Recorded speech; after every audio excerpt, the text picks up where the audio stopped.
takes about a year, and we turn the compost once a month. We take the temperatures regularly, we check the moisture content. It's just like you would do in your backyard, except we can take a lot more material.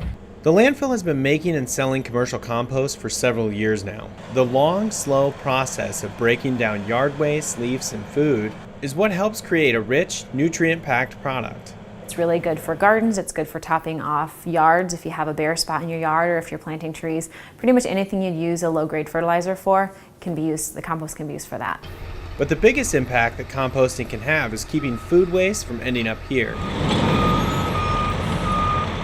A lot of what goes into the Iowa City landfill is food waste. It's actually the #1 item that goes in. It's about 15% of what goes into the Iowa City landfill every year, so it's about 18,000 tons.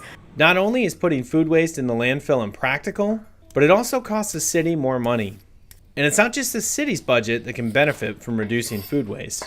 So there's a huge opportunity there to reduce the amount of stuff going into the landfill and to save money for households as well, that they're not just literally throwing away. Jordan says the best thing you can do is look at your shopping and eating habits to reduce your household food waste. It's a problem that can have a profound financial and environmental impact. Even the most responsible people create food waste, though, and that's where the curbside compost program comes into play.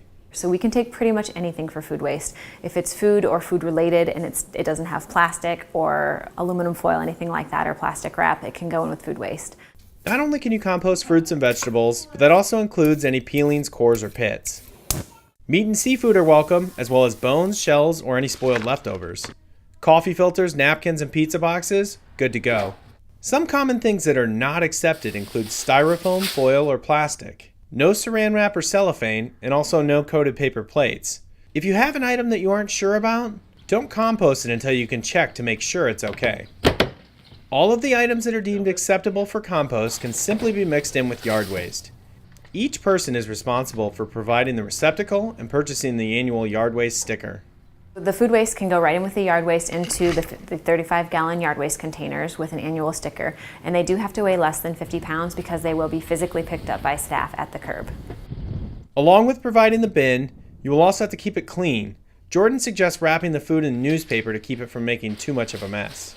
Your container of yard and food waste can be set out on your regular trash and recycling collection day.